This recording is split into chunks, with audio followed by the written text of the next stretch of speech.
Hello friends, welcome back to my channel SRK drama explain. Friends, ये video मैं लोगों के एंटरटेनमेंट के लिए बनाती हूँ, so please watch full, share, subscribe and like this video. Friends, आज की इस वीडियो में मैं एक्सप्लेन करने वाली हूँ टू हेटर्स की अमेजिंग लव स्टोरी, जहाँ पर ये दोनों एक दूसरे से नफरत तो करते हैं लेकिन साथ ही साथ वो एक दूसरे से प्यार भी करते हैं। तो देखना ये इंटरेस्टिंग रहेगा, क्या ये दोनों हेटर्स की लव स्टोरी कंप्लीट हो पाती है कि नहीं।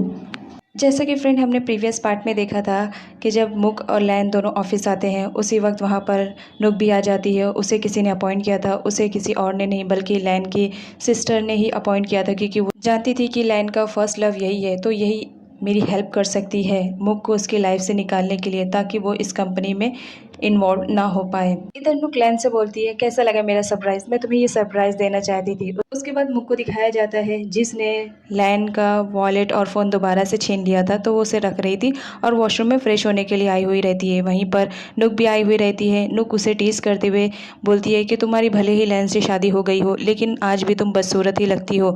मालूम है लैन ने मजबूरी में शादी की है, लेकिन इस शादी का कोई मतलब नहीं होता है, क्योंकि लैन भी आज मुझसे ही कहीं ना कहीं प्यार करता है। जिस पर मुक भी उसे मुंह तोड़ जवाब देते हुए वहाँ पर रखे हुए पानी के गिलास को उसके ऊपर फेंक देती है और बोलती है कि ये रहा मेरा जवाब, आइंदा मुझसे बात करने के लिए ज़रा सोच समझ कर बात करना, अब मैं पुरानी वाली मुक नहीं रही हूँ, याद रखना। उसके बाद नेक्स्ट सीन में दिखाया जाता है पिट अपने काम के लिए बहुत ज़्यादा एक्साइटेड रहती है, वो नए डिज़ाइंस प्रेजेंट करती है। तभी वहाँ पर रुक जाता है और देखता है और बोलता है, तुमने काफ़ी अच्छा ही डिज़ाइन किया है, आई होप ये गेमिंग इस बार फेमस हो जाएगी। पिट तो यहाँ पर कोई आंसर रिप्लाई नहीं करती है, वो सिर्फ रुत को देखती रहती है। तभी उसका पीए बोलता है, मैं तुम्हें यही एडवाइस दूंगा कि तुम्हें रुत सर से दूर रहना चाहिए, तुम्हें उनके लव में नहीं पड़ना चाहिए, क्योंकि तुम जानती हो ना। जिस पर पिट बोलती है, हाँ मुझे मालूम है, मुझे बताने की ज़रूरत नहीं है। इधर लैन को दिखाया जाता है, वो अपना वॉलेट और फ़ोन लेने के लिए मुक से आता है। वो देखकर तो जेलस फील करता है, क्योंकि मुक किसी के साथ बहुत ज़्यादा बिजनेस में इन्वॉल्व हो जाती है। वो उससे पूछती है, पूरी इन्फॉर्मेशन निकालती है। तभी लैन को बहुत ज़्यादा जेलसी फील होती है। वो मुक के पास बात करने के लिए आता है, लेकिन मुक किसी भी चीज़ का रिप्लाई ना देते हुए सिर्फ खामोशी से उसका वॉलेट और फ़ोन दे देती है। लैन बोलता है, इतनी आसानी से तुमने मुझे कैसे दे दिया। मुक बोलती है, तुम जाओ यहाँ से, मैं बहुत ज़्यादा बिजी हूँ। जिस पर लैन बोलता है कि घर चलना पसंद करोगी। मुक बोलती है नहीं। उसके बाद क्या लैन मुक का पीछा करता रहता है कि मुक कहाँ कहाँ जा रही है, तो वो वहीं पर जाती है जहाँ पर वो जॉब कर रही थी। वहाँ पर वो अपने पीए के साथ गई हुई थी, वो खूब इंजॉय करती है। उसके बाद उसकी नज़र लैन पे पड़ती है, वो जाती है और उसके हाथ पकड़ कर बोलती है, तुम मेरा पीछा कर रहे हो क्या। और साथ ही साथ मुक ये भी बोलती है, मैं कब से नोटिस कर रही हूँ, तुम मेरे ही पीछे लगे हो, क्या बात है। जिस पर लैन भी उसे मुंह तोड़ जवाब देते हुए उसका हाथ पकड़ लेता है और उसकी कलाई मरोड़ देता है और बोलता है कि हाँ मैं तुम्हारा पीछा कर रही हूँ, क्योंकि मैं जानना चाहता हूँ कि कहीं तुम मेरे लिए कोई प्लानिंग तो नहीं बना रही हो फिर से, ताकि तुम मेरे मॉम डैड से पैसे ले सको। तभी मुक को कॉल आ जाता है और उसे पता चलता है कि उसकी मॉम इस वक्त हॉस्पिटल में एडमिट है। वो बहुत ज़्यादा परेशान हो जाती है। वो हॉस्पिटल में जाती है तो मैट के थ्रू पता चलता है कि उसकी मॉम की कंडीशन बहुत ज़्यादा ख़राब है। वो घर में अकेले काम कर रही थी, जिस पर मुक बहुत ज़्यादा गुस्सा हो जाती है कि मॉम घर पे अकेले कैसी थी, पिट तो उनके साथ रहती है। पिट को भी खबर हो जाती है कि उसकी मॉम की तबीयत ख़राब है, तो वो भी रुत के साथ आई हुई रहती है। जिस पर मुक उसे बहुत ज़्यादा चिल्लाती है कि तुम तो घर में रहने वाली लड़की हो, फिर मॉम का ख्याल तुमने कैसे नहीं रखा। यहाँ पर बताया जाता है कि पिट ने अपनी जॉब करने के लिए अपनी बहन से परमिशन नहीं ली थी, वो तो चुपके से जॉब कर रही थी। यहाँ पर उसकी बहन उसे मार देती है थप्पड़ कि तुम कितनी केयरलेस हो, तुम्हारी वजह से आज मॉम की ये हालत है। जिसकी वजह से पिट बहुत ज़्यादा उदास हो जाती है और वो भागते भागते जाती है।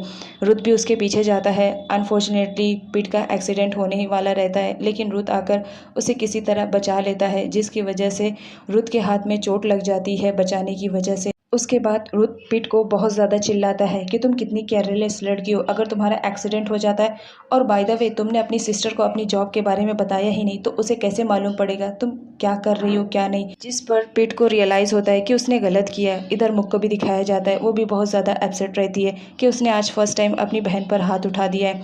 तभी लाइन आता है और उसे चिल्लाता है कि तुम तो ऐसे ही करती हो, बगैर कुछ भी जाने बूझे तुम कुछ भी फैसला कर लेती हो, और आज तो तुमने हद ही कर दिया है, अपनी बहन तक को भी नहीं छोड़ा तुमने। तभी वहाँ पर पिट आती है और अपनी बहन से सॉरी बोलती है इस बात के लिए कि मुझे बता देना चाहिए था आपको कि मैं जॉब कर रही हूँ। वो भी यहाँ पर बड़ी बहन होने के नाते वो भी सॉरी बोलती है अपनी सिस्टर से। यहाँ पर दोनों के बीच फिर से पैचअप हो जाता है।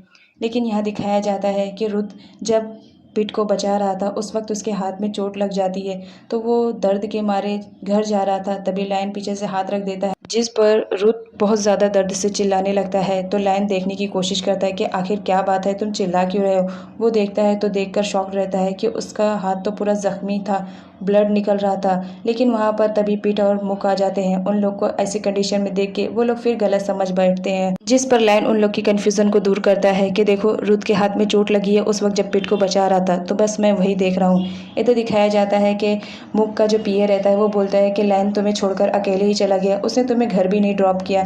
तभी उसकी मैड बोलती है कि अगर मेरा हस्बैंड ऐसा करता तो सच में मैं सबसे पहले घर जाती और उसकी इतनी धुलाई करती कि वो भी क्या याद रखता कि अपनी वाइफ को अकेले छोड़कर आया है। वो लोग ऐसी ही बातें कर रहे थे। तभी वहाँ पर लायन आ जाता है और वो बोलता है कि ओह अच्छा, तो तुम लोग के लिए मैं इतना बुरा हूँ, मेरे बारे में यही राय है तुम्हारी। उसके बाद वो लोग हंसते रहते हैं कि हम लोग तो बस यूं ही आपस में बात कर रहे थे।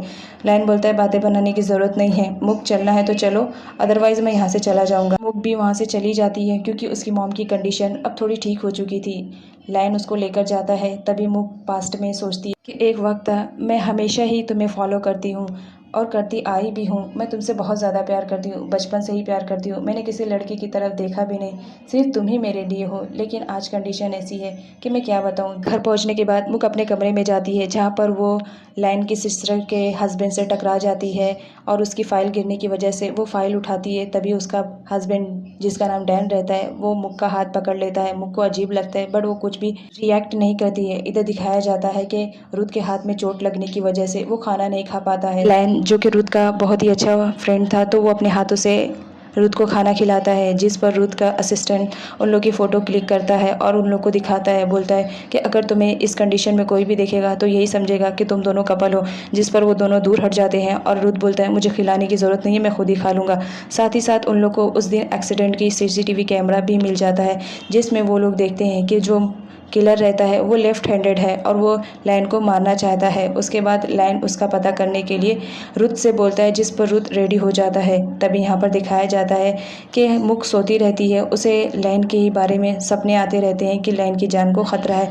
वो नींद से उठकर चिल्लाने लगती है। तभी उसे याद आता है कि आज तो लायन रुत के घर पर गया है, तो वो उसे कॉल करती है कि वहाँ पर सब कुछ ठीक तो है। वो वीडियो कॉल करना चाहती है, तो लायन बोलता है ठीक है वीडियो कॉल करो, लेकिन 2 मिनट में। वो वीडियो कॉल करती है। उससे पहले लायन रुत के कमरे में जाता है और वो बोलता है देखो रिएक्ट ऐसा करना है कि हम दोनों कपल हैं, बस उसे गलतफहमी ही हो तो बेटर रहेगा। लेकिन यहाँ पर तो लायन का पासा ही पलट जाता है, क्योंकि मुक सीधा रुत से बात करती है और उससे बोलती है कि देखो लायन का ख्याल रखना, उसे अपने से दूर मत करना। उसके बाद मुक रुत से बात करने लगती है। तभी रुत बोलता है कि तुम्हें फ़िक्र करने की ज़रूरत नहीं है, लायन मेरे पास है, वो ठीक ठाक ही रहेगा। आफ्टर ऑल हम दोनों एक दूसरे से प्यार जो करते हैं, वो दोनों मीठी मीठी बातें करते हैं। लायन को ज़रा भी बर्दाश्त नहीं होता, उसे बहुत ज़्यादा जेलसी फील होती है। वो फ़ौरन फ़ोन छीन लेता है और बोलता है चलो हम लोग जा रहे हैं सोने, हमें डिस्टर्ब मत करो, ओके। उसके बाद वो फ़ोन कट कर देता है और वो बोलता है इसे आज क्या हो गया, ये तुम्हारे पास मुझे रुकने के लिए कह रही है। रुत बोलता है चलो ड्रामा ख़त्म हुआ, अब तुम यहाँ से जा सकते हो। लायन नहीं जाता है तो रुत उसे पंच मारकर नीचे गिरा देता है और वो बोलता है ये मेरा कमरा है, तुम्हें मैंने दूसरा कमरा दिया है, जाओ वहाँ पर सो जाओ, मुझे डिस्टर्ब करने की ज़रूरत नहीं है। उसके बाद नेक्स्ट सीन में दिखाया जाता है कि मुक आती है रुत से बात करने के लिए और उससे परमिशन लेती है, क्योंकि लायन अब रुत के ही घर पे रहने लगा था, तो वो परमिशन इस बात के लिए लेती है कि मैं भी तुम्हारे घर पे रहना चाहती हूँ अगर तुम्हारी परमिशन है। जिस पर रुत मना नहीं करता, क्योंकि वो मुक से प्यार करता है, इस वजह से वो उसे परमिशन दे देता है। वो दोनों बातें कर रहे थे, लायन उन लोग की बातें सुनता है बट कुछ आवाज़ साफ नहीं आने की वजह से वो जाता है उन लोग के पास और बोलता है कि चलो हटो, अब बहुत ज़्यादा बात हो गया, अब हम दोनों फ्रेंड को कहीं जाना है, तुम जा सकती हो। लायन बोलती है हाँ ठीक है मैं जा सकती हूँ। तभी रुत अपना फ़ोन निकालता है और लायन को दे देता है और साथ ही साथ अपना वॉलेट, और कहता है ठीक है मैं जब तक तुम्हारा काम पूरा नहीं कर दूंगा यहाँ कंपनी में, मैं नहीं जाऊँगा, बदले में तुम ये रख लो, वैसे भी तुम मुझसे छीन ही लेने वाली थी। उसके बाद मुक बोलती है क्या हो गया, आज ये पागल तो नहीं हो गया, पिछली बार मुझे छीनना पड़ा और इस बार ये खुद ही ले लिया। उसके बाद मुक जाती है डोर ओपन करने के लिए, जहाँ पर डैन फिर से आ जाता है और उसका हाथ पकड़ लेता है। इस बार मुख बर्दाश्त नहीं करती है और बोल देती है तुम्हारी हरकतें मुझे ठीक नहीं लग रही है, आइंदा से ख्याल रखना, मुझसे दूर रहो। तभी वहाँ पर लैक आ जाती है और वो बोलती है तुम मेरे हस्बैंड पे कैसे इल्ज़ाम लगा रही हो, तुम्हारी हिम्मत कैसे हुई, आइंदा से तुम ख्याल रखना कि तुम मेरे हस्बैंड पे कोई इल्ज़ाम न लगा पाओ। उसके बाद वो उससे जाती है और अपने हस्बैंड से अकेले में बात करती है और बोलती है क्या तुम्हारा मैटर चल रहा, क्या तुम उसे पसंद करने लगे हो। जिस पर उसका हस्बैंड बोलता है नहीं, मैं तो ऐसे ही अनफॉर्चुनेटली बस इत्तेफाक से हो गया, मैं तो बस डोर ओपन कर रहा था, उसका हाथ आ गया। यहाँ पर वो अपनी बीवी को तसल्ली दिलाता है कि ऐसा कुछ भी नहीं है। उसके बाद जब उसकी वाइफ चली जाती है तो वो सारी फाइलों को नीचे गिरा देता है और बोलता है पता नहीं कब इस लड़की से मेरी जान छूटेगी, बस कुछ ही दिनों की बात है, बस ये प्रॉपर्टी मेरे हाथ लग जाए, उसके बाद तुम कहाँ और तुम्हारा प्यार कहाँ, सब भाड़ में जाए। उसके बाद इधर दिखाया जाता है कि लैन ऑफिस में काम करता रहता है। तभी वहाँ पर नक आ जाती है और वो बोलती है कि चलो हम लोग कहीं कितने दिनों से बाहर नहीं गए हैं, तो चलो किसी रेस्टोरेंट में खाना खाने चलते हैं। लैन भी चलने के लिए एग्री हो जाता है। इधर मुक को भी दिखाया जाता है, वो भी उसे रेस्टोरेंट में आई हुई रहती है जहाँ पर लैन रहता है। वो लोग एक दूसरे को देखते हैं। लैन देखकर तो शॉक्ड रहता है कि वो फिर किसी लड़की के साथ है। वो उसे जेलस फील होती है बट वो कुछ रिएक्ट नहीं करता है। इधर दिखाया जाता है कि चारों लोग मिलकर खाना ऑर्डर करते हैं और खाने लगते हैं। यहाँ पर नुक तो अकेले आना चाहती थी लैन के साथ, लेकिन यहाँ पर मुक मिल जाती है। उसका प्लान फेल होने लगता है बट फिर भी वो ट्राई करती है। वो लैन के साथ फ्लर्ट करती है और उसे अपने लव के झांसे में फिर से लाना चाहती है। तभी मुक को अजीब लगता है, वो स्पून नीचे गिराती है और उसे उठाने के बहाने नीचे झुकती है, जहाँ पर वो देख लेती है कि मुक ऐसी हरकतें कर रही है। मुक बोलती है मुझे थोड़ा सा फ्रेश होने के लिए जाना है, सॉरी आपको थोड़ा सा वेट करना पड़ेगा। उसके बाद वो वहाँ जाती है फ्रेश होने के लिए। तभी वो नाटक कर लेती है कि उसे चक्कर आ रहा है और वो सीधा लैन के बाहों में गिर जाती है। लैन बोलता है क्या हुआ, तुम्हारी तबीयत ठीक है। मुक बोलती है बस चक्कर आ रहा है। तो लैन फटाफट उसे अपनी गोद में उठाता है और बाहर की तरफ भागता है। बोलता है चलो तुम्हें मैं डॉक्टर के पास दिखाऊंगा। जिस पर मुक हंसने लगती है। तभी लैन समझ जाता है कि मुक ने ये सब नाटक किया है। उसे मुक पे इतना ज़्यादा गुस्सा आता है कि वो मुक को छोड़ देता है। मुक नीचे गिर जाती है लेकिन फिर भी उठती है और बोलती है कि तुम जितनी नफरत आज मुझसे करते हो ना, देखना इससे डबल तुम मुझसे मोहब्बत करोगे। मैं तुम्हें अपने प्यार में इस तरह गिरफ्तार कर लूँगी कि तुम भी क्या याद रखोगे। जिस पर लाइन बोलता है ऐसा दिन कभी नहीं आएगा और वो वहाँ से चला जाता है। वो बोलता है कि मैं तो तुम्हारे साथ रहने वाला नहीं हूँ, मैं तो अपने फ्रेंड रुत के साथ रहूँगा। तभी यहाँ दिखाया जाता है मुक भी अपना बोरिया बिस्तर बांध के रुत के घर पर आ चुकी हुई होती है, क्योंकि वहीं पर लैन था। तो लैन उससे फ़ोन करता है रुत के पास और बोलता है तुमने परमिशन दे दी है यहाँ पर मुक को रहने के लिए। जिस पर रुत बोलता है हाँ मैंने परमिशन दे दिया है क्योंकि वो मेरा घर है। लैन मना नहीं कर पाता है। उसके बाद क्या, मुक को उसे अंदर लेना पड़ता है। उसके बाद वो अंदर लेकर आता है। बोलती है ये मेरा सूटकेस है, तुम जाकर इसे मेरे कमरे में रख दो। जिस पर लैन को बहुत ज़्यादा गुस्सा आता है और उसे बाहर फेंक देता है और बोलता है ये रही इसकी परफेक्ट जगह, जाओ अब तुम्हें जहाँ जाना है। मुक बोलती है कि मैं किसी भी हाल में यहाँ से जाने वाली नहीं हूँ। बदले में वो उसके नेक पे एक बाइट कर लेती है, जिसकी वजह से उसकी लिपस्टिक के दाग रह जाते हैं। यहाँ पर लैन को बहुत ज़्यादा गुस्सा आता है बट वो कुछ भी रिएक्ट नहीं करता है और बोलता है तुम्हें इस घर में मैं कुछ दिन रहने नहीं दूंगा। उसके बाद जब वो मिरर में जाता है तो देखता है कि वो तो लिपस्टिक के निशान रह गए।